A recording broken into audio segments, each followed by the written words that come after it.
하나님 아버지, 성전 미문 앞에 앉아 있던 그 사람처럼 스스로는 일어날 수도 걸을 수도 주님께 나아갈 수도 없었던 우리를 오직 은혜로 구원해 주신 그 크신 사랑을 다시 한번 깊이 깨달을 수 있기를 원합니다. 물질적인 것에 마음을 빼앗기기 쉬운 이 시대에 예수 그리스도의 이름이 우리의 가장 귀한 보화임을 잊지 않게 하여 주시옵소서. 우리를 구원하신 목적이 주님을 찬송하게 하려 하심이었음을 기억하며 오늘 하루도 삶 전체가 주님께 드리는 산제사요 영적 예배가 되게 하여 주시옵소서. 오늘도 말씀하옵소서. 듣겠습니다. 예수님의 이름으로 기도합니다. 아멘. 성경 말씀 사도행전 3장 1절부터 10절까지 말씀입니다. 제9시 기도 시간에 베드로와 요한이 성전에 올라갈새 나면서 못 걷게 된 이를 사람들이 메고 오니 이는 성전에 들어가는 사람들에게 구걸하기 위하여 날마다 미문이라는 성전 문에 두는 자라. 그가 베드로와 요한이 성전에 들어가려 함을 보고 구걸하거늘 베드로가 요한과 더불어 주목하여 이르되 우리를 보라 하니 그가 그들에게서 무엇을 얻을까 하여 바라보거늘 베드로가 이르되 은과 금은 내게 없거니와 내게 있는 이것을 내게 주노니 나사렛 예수 그리스도의 이름으로 일어나 걸으라 하고 오른손을 잡아 일으키니 발과 발목이 곧 힘을 얻고 뛰어 서서 걸으며 그들과 함께 성전으로 들어가면서 걷기도 하고 뛰기도 하며 하나님을 찬송하니 모든 백성이 그 걷는 것과 하나님을 찬송함을 보고 그가 본래 성전 미문에 앉아 구걸하던 사람인 줄 알고 그에게 일어난 일로 인하여 심히 놀랍게 여기며 놀라니라. 아멘.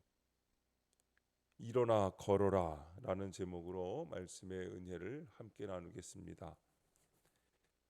나면서부터 못 걷는 사람이 성전 미문 앞에서 베드로와 요한에게 구걸합니다. 베드로는 은과 금을 주는 대신 예수의 이름으로 그의 손을 잡아 일으킵니다. 고침을 받아 걷게 된 그는 그들과 함께 성전으로 들어가 하나님을 찬송합니다.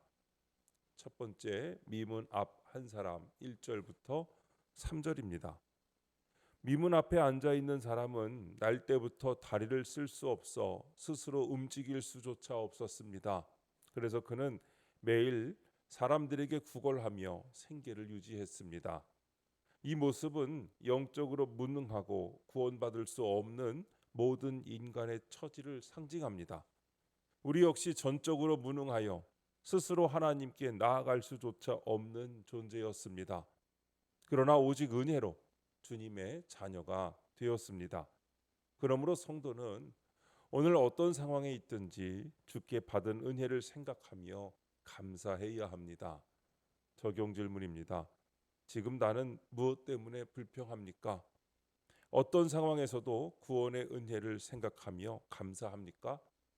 물론 현재의 어려움들이 결코 가벼운 것은 아닙니다. 우리의 고통과 염려는 실제적이고 절실합니다. 그러나 잠시 멈춰서 생각해 보셔야 합니다. 미문 앞에 그 사람이 걸을 수 있게 된 후 작은 돌에 걸려 넘어졌다고 해서 차라리 다시 앉아서 구걸하는 게 낫겠다고 말했을까요? 절대 그렇지 않을 것입니다. 여러분, 우리도 마찬가지입니다.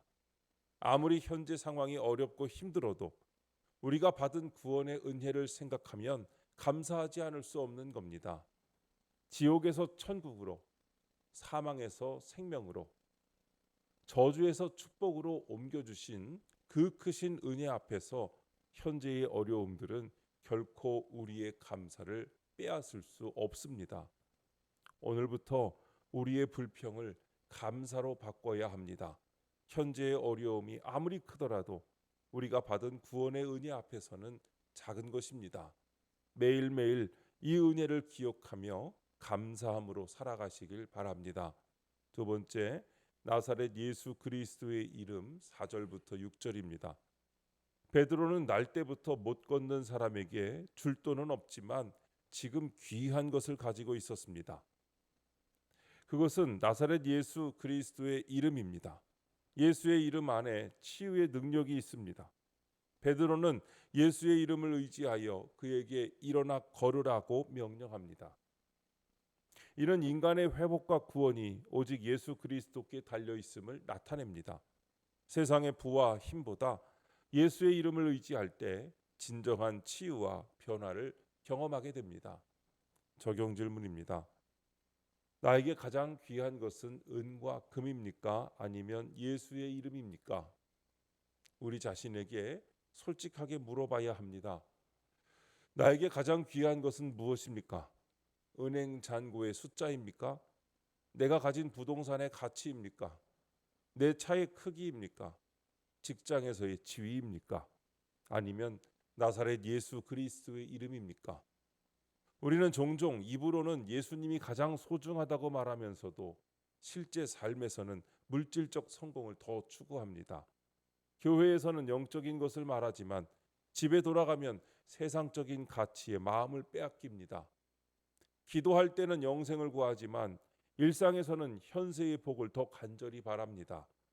우리가 진정으로 소중히 여기는 것이 무엇인지는 우리의 마음이, 우리의 시간이, 우리의 에너지가 어디로 향하는지를 보면 알 수 있습니다. 진정한 회복과 영원한 구원은 오직 예수 그리스도의 이름 안에 있습니다.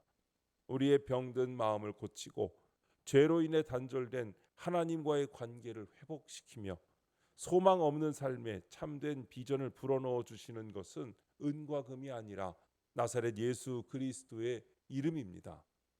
우리가 이 이름을 의지할 때 세상에 불가능하다고 여기는 문제들 앞에서 하나님의 능력을 경험할 수 있습니다.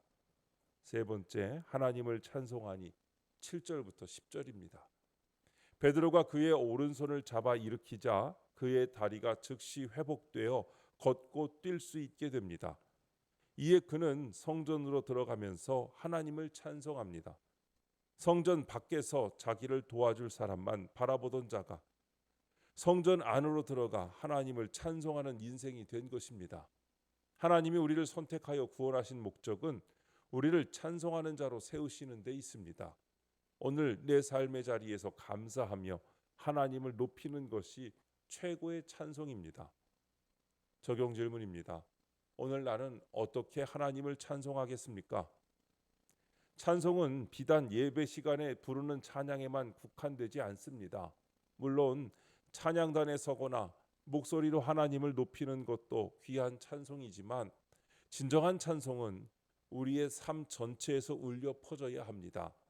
오늘 내 삶의 자리에서 마주하는 모든 순간 속에서 작은 것 하나에도 감사를 발견하며 하나님의 선하심을 인정하는 것이 최고의 찬송입니다.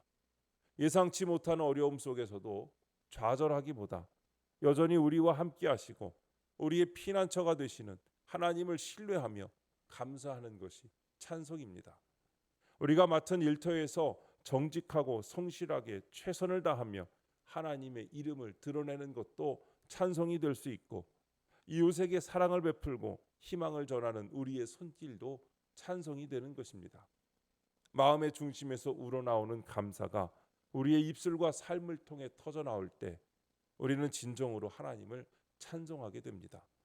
미문 앞에 앉아서 구걸하던 이가 받은 치유를 통해 하나님께 영광 돌린 것처럼 오늘 우리의 삶 가운데 베푸신 은혜를 기억하며 우리의 모든 존재와 삶으로 하나님을 높이는 저와 여러분이 되시기를 바랍니다. 기도하겠습니다. 하나님 아버지, 전적으로 무능하여 주님의 이름이 아니면 살아갈 수 없음을 고백합니다. 은과 금이 아닌 예수 그리스도의 이름을 의지하여 일어나 걷게 하여 주옵소서. 하나님을 찬송하는 삶으로 세상 사람들에게 주께 받은 은혜를 나타내게 하옵소서. 주님, 이 시간 주님께 기도드리는 성도의 기도 가운데 함께하여 주시옵시고 주님의 세미한 음성을 들려주시며 그 선하신 손길로 붙들어 주시옵소서. 우리 주 예수님의 이름으로 기도드립니다. 아멘.